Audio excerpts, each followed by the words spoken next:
Everyone seems to be baking, sewing, whipping, or planting during the coronavirus lockdown. DIY microtrends are blooming on TikTok and Instagram, and creature comforts can be coping mechanisms for people lucky enough to be at home.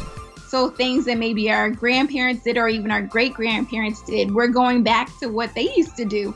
We're going to look at the science behind why you and your friends might be baking during the pandemic and ask whether these eco-friendly hobbies can actually last.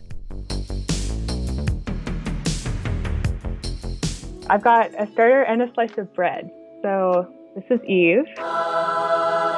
She normally gets fed in the morning, so this is kind of right before feeding what she looks like. This is Emily. She's writing her thesis on baking sourdough in times of crisis.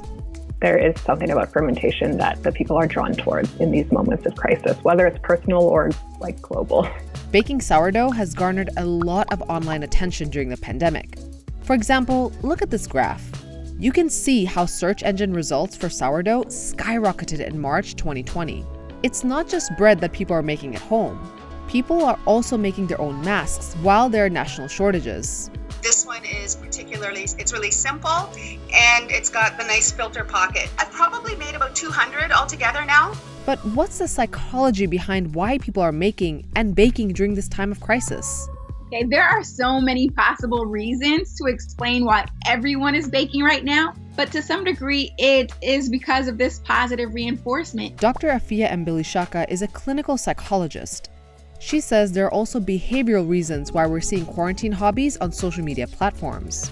I think that we've been conditioned. We know that there have been so many social media challenges that have happened over the past few weeks. You probably go through your cupboards too to think about what ingredients you have and can you make that and post it as well.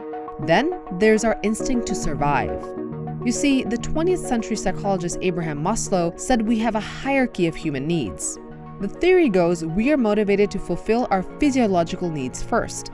That's our basic need for food, air, water, shelter.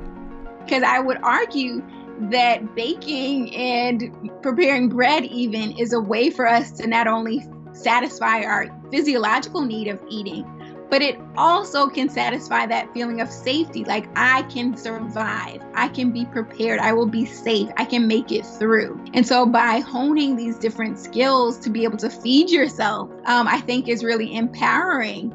It helps explain why so many people are making things themselves during the COVID-19 crisis. And with sourdough baking in particular, you don't need that many resources to be able to make it. So if you have access to flour and clean drinking water and salt, that's all you need. The carbs we eat are broken down in our bodies. This activates certain chemicals in our brains, including serotonin, which can boost your mood. So serotonin is a neurotransmitter, and it's so connected to our mood that it helps us to stay calm, it helps us to sleep. And so to some degree, eating lots of carbs and bread can almost be like an antidepressant. Sewing, baking, and gardening can be forms of mindfulness. They can help us cope with stress. It's a meditative practice for me, so it makes me feel like just good and calm that even when we're not maybe able to connect with each other physically, there's still this kind of larger ecology that we're all a part of, which is kind of a hopeful thing, I think, to hold on to. But can these economic and eco-friendly pursuits be sustained when we come out of lockdown? Of course, not everyone can get into DIY hobbies. Essential workers don't have the privilege to work from home.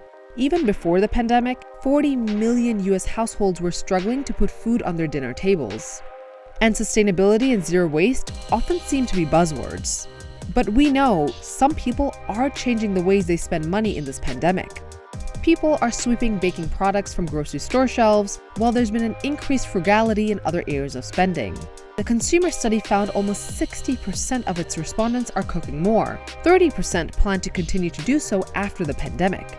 And we're seeing other thrifty trends on our social media platforms, from saving jars to reusing Ziploc bags. And that's kind of nice too, to take a scrap, something that you wouldn't have been able to use for something else, and being able to turn it into something so useful. I hope that we keep some of this intentional mindset that we've got right now, because even like in our connections with people, being more intentional about the things we're doing, the things we're buying. So the question still remains, how long will our sustainable living and DIY trends really last?